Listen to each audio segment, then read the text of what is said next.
Such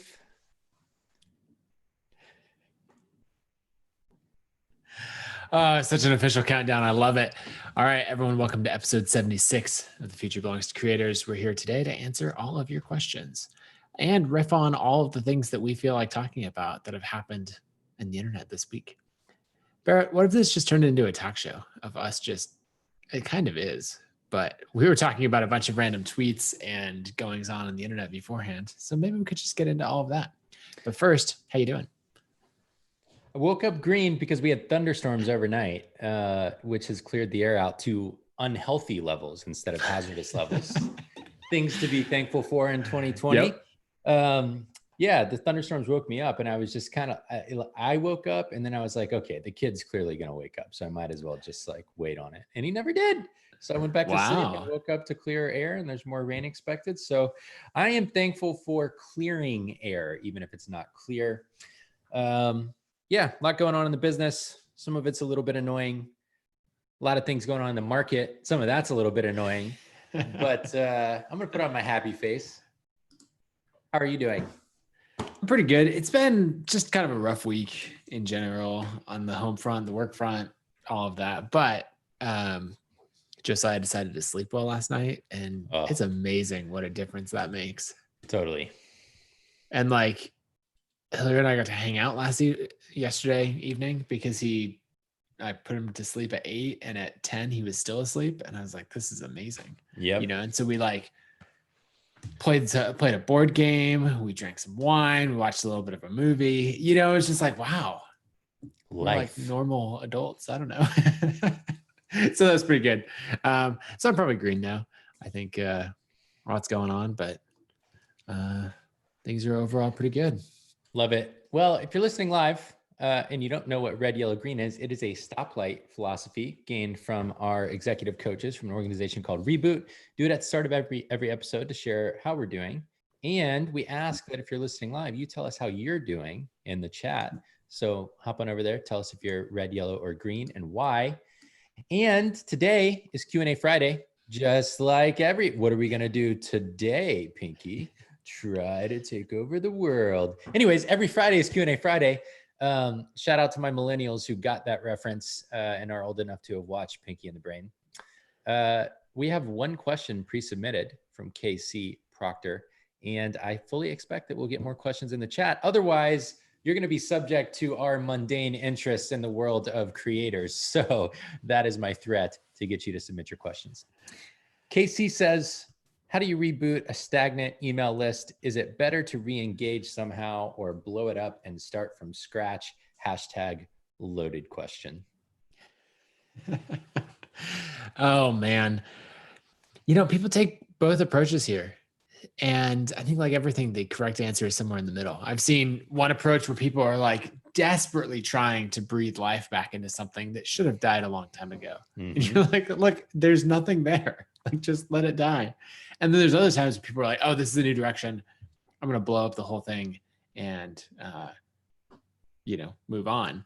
And actually some friends of ours have done that. We've had to convince them to be like, no, you should at least email that list and tell them that you're writing essays every week over here and they're really good and they might want to follow you. So what I would say is the first question is, how relevant is the current topic, content, community, all of that to what you're writing about, or to the original intent of those people who joined the list earlier, right? If it's pretty much the same, then you should definitely try to revive that list, but don't feel bad about, clearing off a bunch of people or any of that.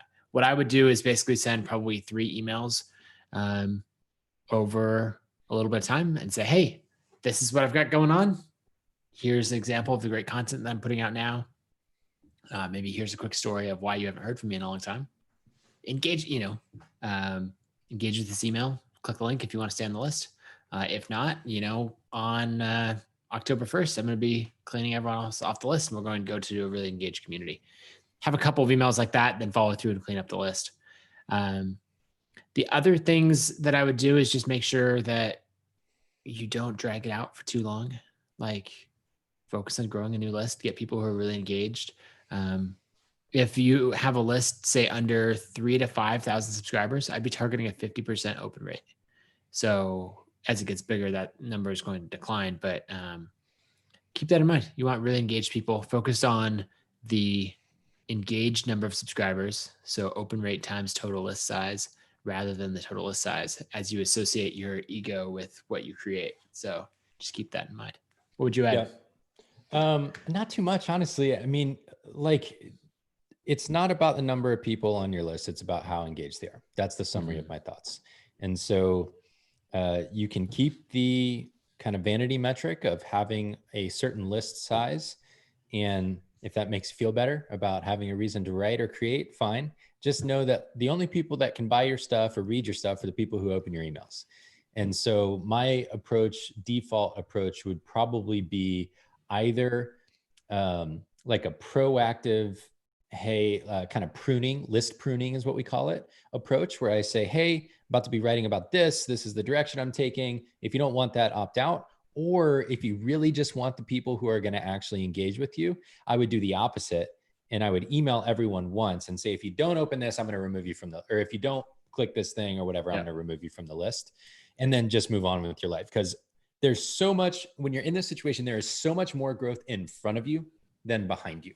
I mean, unless you're talking about a list of like 100,000 people that you built and then somehow let go stagnant, which I think most people don't do once they're that big, but maybe you did. Maybe it warrants a different approach in that kind of case. But I think a lot of times when you're in this scenario, it's because you're still in the early days. You probably have at most a couple thousand subscribers. I know I've had this kind of like stop and start thing at times. I think you have too. And so it's not that big of a loss, even if everyone goes away and you start from scratch, because you know everything you know now, which is so much more when you're starting again rather than starting for the first time. So one example that I just thought of is, let's say you're transitioning types of content. And in this case, you've been writing about design content for a while and then you let it go totally stale. And then going forward, you're like, look, design isn't my passion. I'm going to write about marketing. And so what you might want to do is, instead of making that shift suddenly, you might want to write a little bit of transition content where, in this case, say you could do a design article about how you designed your new marketing focused ventures, right? And I did that some with ConvertKit, where in the early days of ConvertKit, I'm switching to talking a lot about marketing and audience building and that kind of thing, but I would still write design content. Like, here's how I designed the sales page for this. Here's how, I designed the app. And that content kind of helped bridge the gap and let me talk about my new venture in terms of the old one. So I would just keep that in mind. Like, if you're picking something up that you've let go stale, then think about what content would bridge the gap. And then the other thing is, if you find yourself in the position where you have a list and it is going stale, you're like, and it's lingering at the back of your mind, right? It's like that, that corner of the room or house, whatever, that you were planning. You're like, oh yeah, I got to clean that. And you keep walking by and you're like, right, I should send an email to that list eventually. I think a great email can be here's what's going on, in life and business. And if you were to send that once a quarter, then that can help keep the list warm. If you're like, this is something that I found interesting, here's the update. Have you ever seen Derek Sivers' Now page that he encouraged? So sivers.org/now or something like that. That's sort of like, here's what's going on. And so imagine sending that of like the holiday, letter that you send to the family of like, this is what this kid did. This is what's going on in our lives, send something like that once a quarter to your list and say, here's what I find interesting. Here's what's going on in my life. I don't have regular content for you, but I appreciate you and we'll be in touch soon. Yep, totally. Love it. Emily, as always, coming in with a great question, says, both of you do speaking. How do you prepare for your talks and how have you grown because of speaking? Ooh, interesting. You want to take this one first? Yep, I will. Number one, I have grown for sure. Number two, I think I have grown to the point where speaking is not interesting to me, at least right now. Mm-hmm. For so much of my career, or maybe for the first decade of my career, things like speaking on stage, making 30 under 30 lists, maybe especially the first 5 years of my career, like basically doing things that would get me recognition felt very important. It felt like that would prove to me that I was on the right path.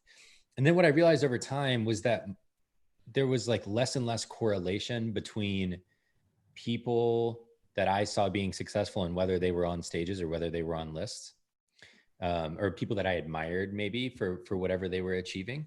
And there was sometimes correlation, but it was not like a one-to-one thing. And the more I realized that, the more I went through speaking engagements on my own, the more I realized, unless I really have something to say, I don't want to spend my time on stages. It's exhausting. It is a lot of work, the travel, the preparation, the getting on the stage, like it's painful. And it's worth it when I feel like, man, I got a thing I need to get off my chest, or a thing that I feel like is really going to change the way someone in the crowd operates. So I think the biggest probably outlet for this for me over the last couple of years has been craft and commerce. And then like in between, I'll fill in when we don't have someone on the team that can do a workshop or something like that. And where I've ended up is, and I think we both kind of said this, if it's not a keynote, like a main stage keynote in front of at least 400 or 500 people, I'm probably not going to get on the plane to go do it at this point. So that's kind of like the bookends of how I've grown in my thinking about speaking. My process when I'm on top of my game, like when I really am trying to deliver a great talk, is that I'll do a written version first, basically. What am I trying to say? And in that, I'm trying to create hooks. And you'll hear some speaking coaches say like, imagine hanging like a clothes hanger, for example, in one part of the room. That's your first point. And then in the second part of the room, that's your second point. And then the third part of the room, that's your third point. And I like that advice because in my mind, it gives me information hierarchy that I am trying to hit these signposts at different times in my talk. And in between, I'm trying to communicate story and moral of the story and proof and things like that. But if I take it in a different order, as long as I'm occupying the appropriate amount of time and I come back to the next point, it's okay to riff a little bit and to kind of go with the flow of the audience. But to start with, I want the very detailed version. I want the like, this is what I intend to say, almost to a scripted degree. And then what I want to do is practice it so that I understand how long it is versus how long I'm going to have. And then practice it and then practice it and then practice it. And usually about the third or fifth time I'll record it and watch it. And I know I've practiced enough when I do it in the right amount of time and I don't feel like I was trying to recite the written version. I feel like I was giving the talk based on my inherent knowledge and comfort with the topic, which is where it's coming from to begin with, to the time frame that I had. And from there, I start thinking about things, little things. What am I going to wear? Number one, like how can I dress to embody the thing that I'm trying to get across to the audience that I'm trying to get it across to? For example, like 5 or 7 years ago, I sat on a panel with the chief people officer of Coca-Cola at an HR executive conference about managing millennials at work. And so there I wore like a suit, or maybe I wore a jacket and jeans to communicate part of my point that I was trying to make about managing millennials at work. But at Craft and Commerce, I feel much more comfortable. I have like two looks. I have the professional opening day look, and then I have the like hip creator, reflect my personality look that I go for on the second day, because that's much more kind of reflective of the audience. And then little things like, can I put a joke here? Can I reorder how I tell something to have a greater impact, yada, yada. So that's my best. And then when I'm at my worst, I'm like making the slides 24 hours ahead of time and just trying to get through it. And that usually only works when it's something like a workshop where the pressure is a little lower. People are trying to learn functional knowledge versus be inspired, things like that. Yeah. That's the long answer. Anything to add? That's all good stuff. Yeah. Well, the first thing with Emily's question of like, what's your process for preparing for talks?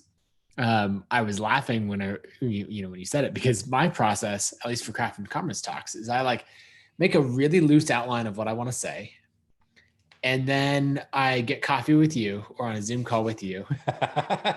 And I say it to you and you go, okay. And you like take a few notes and then you go, okay, so what I hear you saying is, and then you reflect it back and I transcribe that and then I deliver it on stage. And that's my process. So step one is find a Barrett in your life. But we joke, but like that's actually legitimately what we've done for 2 or 3 crafting conferences, pretty much. And then I go and craft the stories and put it in. But like, that's how I often get to that overall narrative. And so often it's helpful to go do the initial work, go try to deliver it to someone's going to give you good feedback and going to be like, okay, but what is the point? The one point you're trying to leave people with, right? And who's going to try to pull it out of you. So that works super well. I would highly recommend it. And the earlier in the process you do that, the more time you'll save yourself. Like if you're spending all this time designing the perfect slide in Keynote and you're like, oh, that has nothing to do with the point I'm trying to leave the audience with, then you're going to save yourself a bunch of effort. A couple things that have really helped me. One, short talks. I really like 20-minute talks, maybe 25 if we're pushing it. You can actually rehearse that and you can nail your timing in that. In an hour-long talk, you can't. Like how many times? So hard. Like how often are you going to run through that? Twice, maybe at most. But a 20-minute talk, you could run through 6, 8, 10 times beforehand because, like say you're speaking on the second or third day of the conference and you show up at the hotel and you're like, okay, speaker's dinner is coming up in 45 minutes. Let me do a little bit of email and then run through the talk. You can come back from dinner. Oh, let me do like a quick run through the talk. You can get through all of those. So short is always good.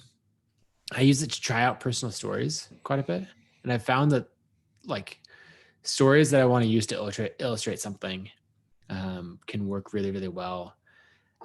Especially if I can find some old family photo or something like that to get the audience hooked in, a photo of me at 10 years old or something, and then to try to tell a story around that. Let's see.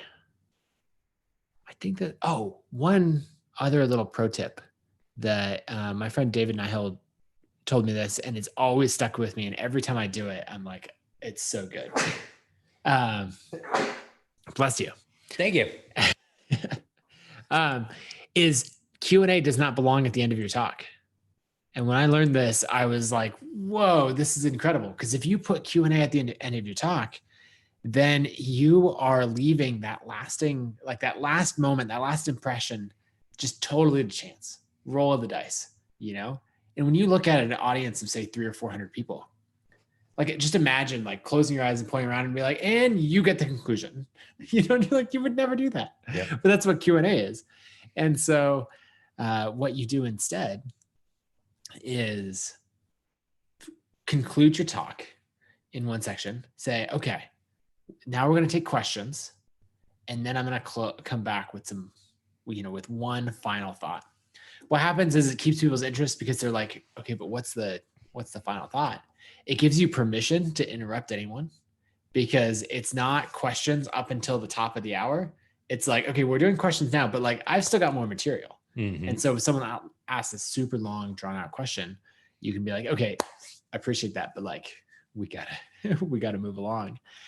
And then what happens is if you get a bad question to end on, then that's okay. You can wrap that up and then go, okay, now here's the last thing that I want to end on. James Clear has an article titled Start Before You Feel Ready from years ago. That's one that I've used pretty often of like a final thought, a final call to action to inspire that. Or like Sean McCabe talking about show up every day for 2 years. One of those things that really hits home the point that I'm talking about and does it in a lasting, impactful way. Yeah. So, the only other thing I'd say in terms of growth is I've learned what is bad stress and what is good stress and the difference between the two. And I've just learned my cycle of stress or anxiety or preparedness, whatever you want to refer to it as, that comes with preparing for getting ready to go on stage, delivering, and then kind of the like adrenaline drop off afterwards. And I've learned to tolerate that a lot better now as a result. So like I don't over caffeinate before a talk. I try and drink a lot of water. I try and eat a meal, even if I'm feeling kind of like anxious in my stomach, so that the like drop off in energy is not so steep after I get off stage. And sometimes I'm better at that than others, but anyways, just from a physical body management standpoint. Yep. All right. Casey asks, do you have any examples of a creator being hired by a bigger company to become the face of the company from a social media and content marketing angle?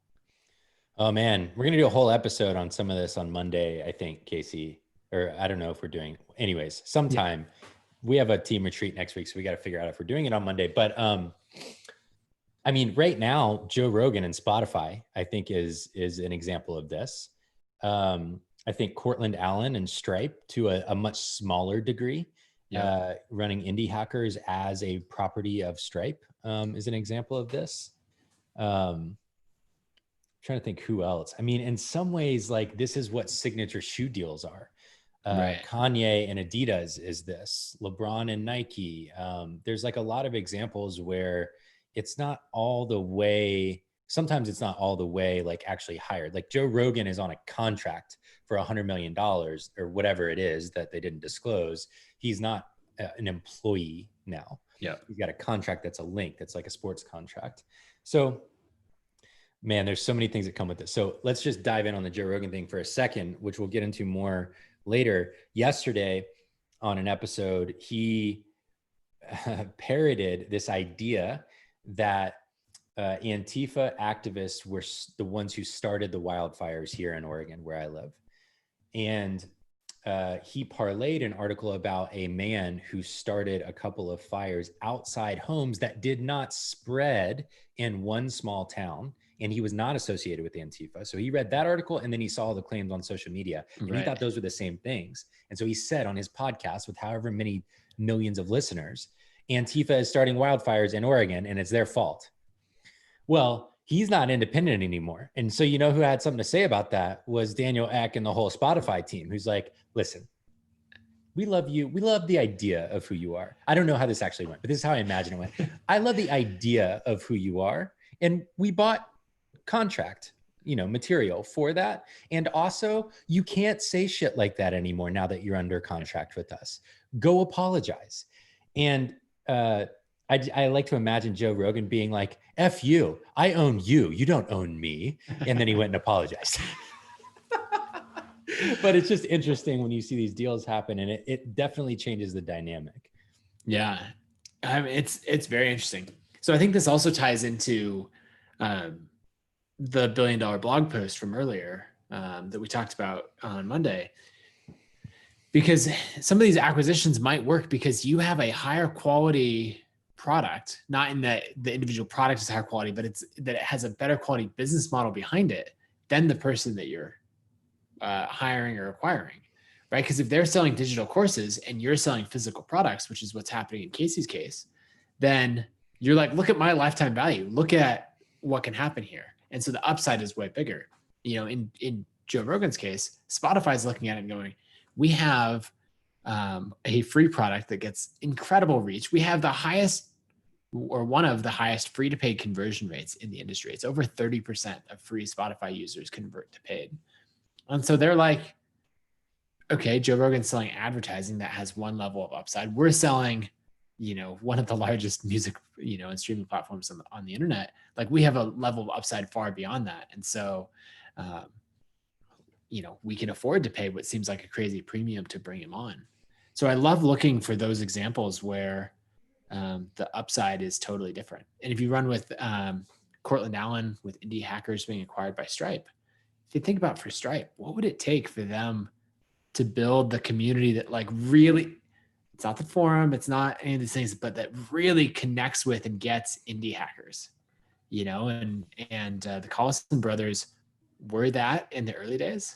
But there's a point where you're running a 3,000 person company and you're like, no, but we're still like hackers and coders. And they're like, sure.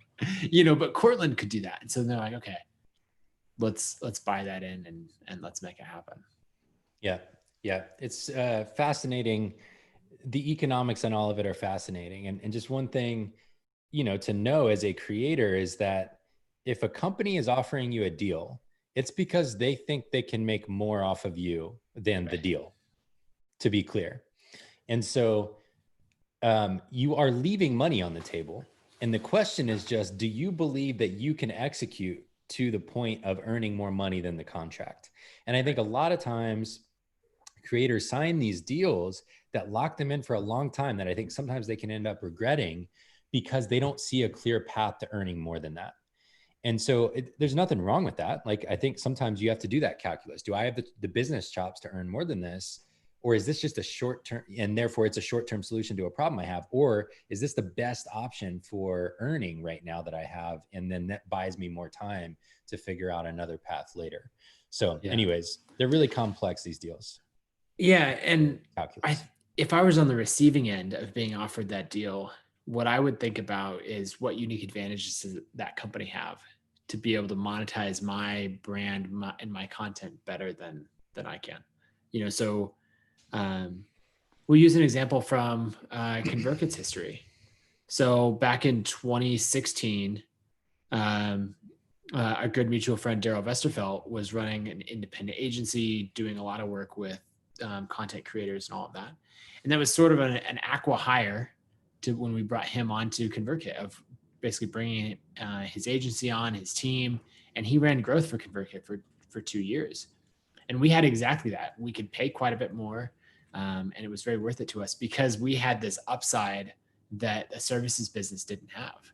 And so he was able to join us. I think in the first year that he was running growth, the company grew from 100K a month to 500K a month, and so he had this crazy upside, equity, all of that, and it worked out really well. Mm-hmm. And then when he was ready to move on to the next thing, he was able to, and we parted ways in a great way. So actually, maybe that's another good point, is going in and talking about either side of this deal that you're on, maybe talking about how it may not last forever, and that's okay. Of like, we can come together and create something really great for a period of time, whether it's a new shoe brand or the podcast promoting Spotify or whatever else, and then we can part ways. And that's why these sports deals are like, this is a 2-year contract, this is a 4-year contract, because they're not like, look, if you leave the Trailblazers, we're going to be crushed forever and we'll never be friends. They're like, no, we're going to come together, we're going to do great things, and then we're going to part ways. Great. Yeah, totally. It's fascinating. I think we're going to get into more of this and just kind of our ideas on how creators can think about monetizing their own brands rather than selling that brand to a company. So more to come on that. Thought we could riff. Obviously, if you're listening and you have more questions, just submit in the chat. We'll answer them. Thought we could riff on a couple of topics before we wrap up for the day. So this first thing is Hiten Shah, great guy, founder of a couple of great businesses. Really pays attention to what's going on in the software world. Respect the hell out of him. He tweeted last night, a dagger to my heart. Not really, I'm just kidding. But I do want to, I'm like interested to discuss this in a little bit in public, just because it annoys me on one level, but on another level, I respect it. And so he said, Substack has single-handedly made newsletters the new blogs. And then another guy that we respect who works at Stripe, actually, Patrick McKenzie, quote tweeted him and said, a typically Patrick worded thing, which was something like, a product is great when they change creator behavior, when they change user behavior as a part of existing. And I read this thing and I was like, man, it really annoys me that Silicon Valley funded, this is one of the first truly Silicon Valley, Y Combinator, Andreessen Horowitz funded companies that has been in the email marketing game. And now all of a sudden, all of San Francisco and Silicon Valley thinks that newsletters are new, number one. 2, that they're like the greatest thing since sliced bread. And 3, that they're the next massive opportunity for creators. And we're sitting over here like, is this serious? Are you kidding? Or are you just behind the curve? Or what is the point you're making? If you look, MailChimp has millions of customers. Now it's a different kind of email marketing for a lot of those customers, but there are hundreds of thousands of high quality newsletters across the web. Most of them not even remotely powered by a new entrant to the market, and most of them have never even heard of it. And so it's just fascinating to me how newness, especially for those early adopter type people, is such a factor, and how VC can play such a role in the the burst out of this, burst through the doors of I think of it like coming into the saloon, guns blazing kind of thing, of a new company that they funded because they have all of the interest in it to make that happen. But anyways, I thought we could get into like, why has that happened? Why are newsletters having a renaissance? And like, to what degree do we think that maybe Substack has played a role in that? And are we benefiting? Like, what role have we played? Just some of that kind of thing. Yeah. Oh man, I have so many thoughts on this. And so it's fun to talk about it in public. The first thing is we've talked a lot on the show about echo chambers and how it can be so important to create an echo chamber to get that early momentum. And I think that's something that's worked really well here for Substack in that VC, I would say the startup and journalism communities, the overlap between those circles, they have owned that and they've made it feel like that is the biggest thing ever. Now you go beyond that, out into the much broader space. And, I think a lot of people would have no clue what that is, right? We were playing around with Google Trends, which we use quite a bit, just to get a feel for a pulse of what's going on in a company or trends over time. And we're looking at us and ActiveCampaign and Substack, and we're all like trending in here. And then you threw MailChimp onto the thing, and it pushes all of our lines down to the point where they just barely register, and the MailChimp dominates everything. And so you have to keep in mind that even when we feel like someone tweeted the other day and said, like, every link I click on is a ConvertKit link. And we're like, yay, in that circle, we're doing great. Right. I could just imagine Ben Chestnut being like, oh, that's so cute. Like we have 30 million users, and they have 150,000 or whatever. So I think it's another lesson for creators that echo chambers really, really matter. And, they matter on the tiny scale of should I target just this little group? And they matter on, getting a platform off the ground. So they've done that well. Yeah, it's almost a really valuable growth lever, as a creator, as a business, of owning a specific segment of a market. And this is the whole idea of niching down, is if you can make it seem like you are everywhere to a certain group of people, you become the obvious choice. Right. And so that's the kind of takeaway there, but keep going. Well, the other thing that I was thinking is I kind of had the same experience that the Substack crew had, I imagine, this, of showing up and being like, oh, social platforms, it's how we make sales, blah, blah, blah. Oh, email is important. Sure. I'll try email as well. Whoa. Did you guys realize that email is driving more sales than every other platform combined? And I have one friend in particular who's been in online marketing since the early 2000s. And I was telling him this and he's like, yes, we've all known this since 2001. Like, what are you doing? And here I am in 2011 being like, this is the greatest thing ever. And he's just like, okay, I'm so glad you've discovered this. I don't know, like, welcome to the party. And so that's kind of that same experience where now I'm getting to watch it, where we've been preaching this for so long. And then you get more people coming in and realizing the power of it. And what's so funny is that it's a lot of the same people or same communities that a few years earlier were like, email is dead. And creators are a joke, or like, right. Oh, these little indie people over here, they don't matter. But now they are those people. And it's like, this is the greatest thing ever. And it's like, yes, you're right. It's just that, is anyone calling out the hypocrisy of this? Like, come on. Yes, get on board. We welcome you. Come on in. It's nice over here. And also, hey, do you remember that before you were the one writing the newsletter, that you were like, look at these jokers over here who couldn't make it in the corporate or VC world. They had to go independent and write a newsletter. Well, how sad. And now they're like the ones writing the newsletters. I just find it ironic and kind of joyful in a way. Right. I mean, that's where you'd be like, oh, that's a great lifestyle business that you have there. Right. Exactly. Oh, man. So like, there's that whole side of it of like, okay, when you watch someone come around to your perspective and it, on one hand, it's validating. And on the other hand, it's like kind of annoying. But then the other side is like really trying to dive in and be like, okay, why did this work? Right. If you have this, there's dozens of email platforms out there. And then you've got all of the social platforms, and then you've got like Medium and Quora and all of these. Right. And 2 years ago, Medium was on this crazy upswing. And I actually thought that Medium had, like, my perception was that Medium was dying out. Williams came out with a tweet, or they came out with an update article, I don't know, a month ago or something, that was basically showed Medium's traffic, and they're just like absolutely crushing it. So it's interesting, the public narrative versus what's happening behind the scenes. But one thing, I guess there's a combination of things. Medium nailed the fantastic writing, easy publishing experience, and that like thought leadership of, if you publish the article on Medium, it had reputation already. You know, if you saw Medium in the URL, you're probably like, oh, this is going to be a thoughtful, meaningful article. Mm-hmm.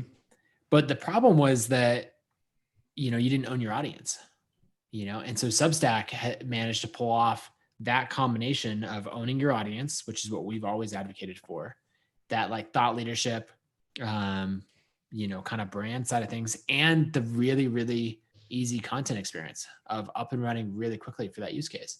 And I think that last one is the biggest takeaway that we need to pay attention to, is as we've built a tool that serves so many different types of creators, it can actually be harder to set up, because it's like, well, what type of thing do you want to set up? Whereas Substack is like a newsletter. You can set up anything you want, so long as it's a newsletter and it looks exactly like this, which makes it very streamlined. And so I think the work that we have cut out for ourselves is, one, showing all the examples of like all the largest newsletters in the web, whether it's Farnham Street or James Clear, Gretchen Rubin, or Tim Ferriss or whoever, like they run on ConvertKit. Right. So showcasing that, like, that's really important. And then the other thing is making sure that I have an idea I have published content, and my first couple of fans is as streamlined as possible. And I think the competition is really healthy for making sure that happens. Yeah.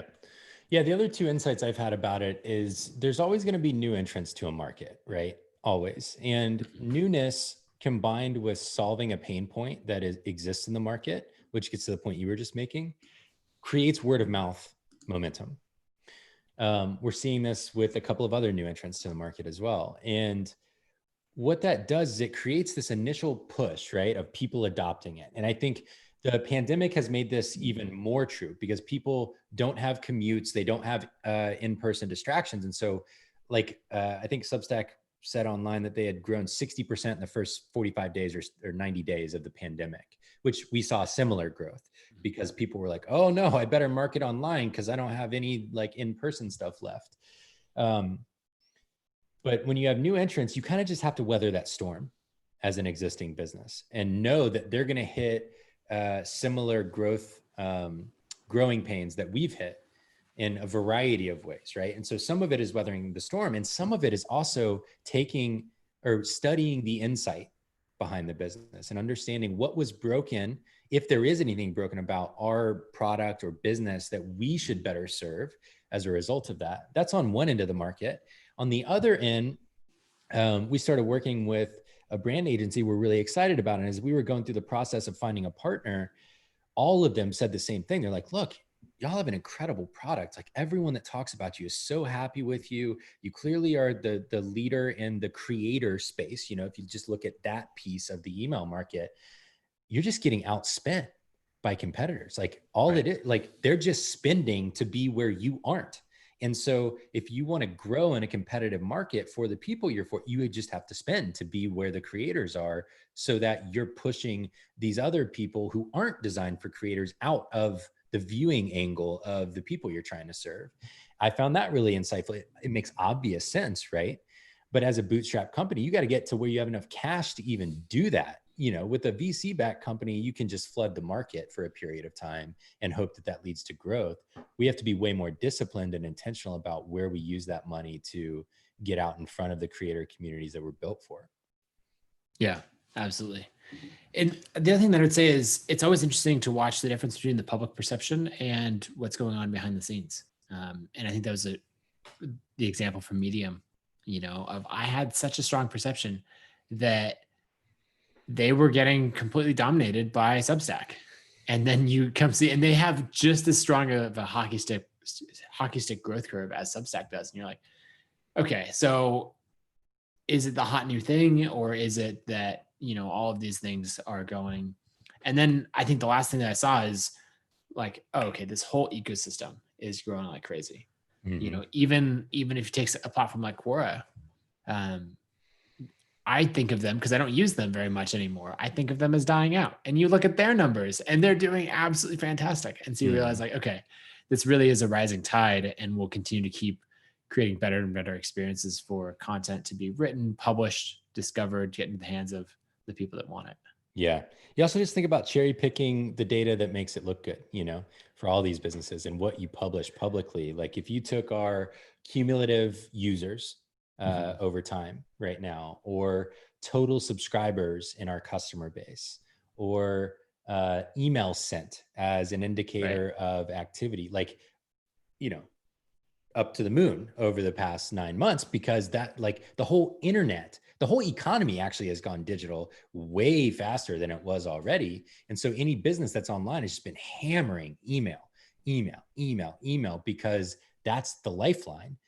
That's where the money's coming from. And when that's the only option you have, you better get to it.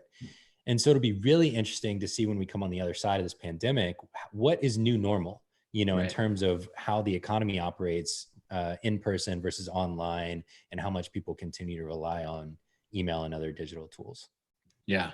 Oh, I have so many more thoughts there, but I think that's a good place to leave it for now. Yeah. We'll do future episodes diving into what we think about the Joe Rogan Spotify deal and acquisitions and all of that, both from our own side of the things we've considered and what it means for the broader creator community and everything else. It's probably a good length of the show. We'll skip resources and creators for today. And are we doing a show on Monday? We're doing our team retreat on Monday. Let me look at the calendar and just see whether that slot is open or whether it's occupied by team retreat. We're trying a digital retreat for the first time ever. We have that time period open. So I declare that there will be a show on Monday, and it will be about Joe Rogan, Joe Budden, and other deals like that online with all the new creator platforms. I love it. Tell your friends. 3 p.m. Eastern. 12 p.m. Pacific. 12 p.m. Pacific. I couldn't remember the time zones. I was like, how do you do this, Matt? All right. That's it for us for today. Thanks for hanging out. It's great to see some new faces in the chat, and we'll see you all around. Bye, y'all.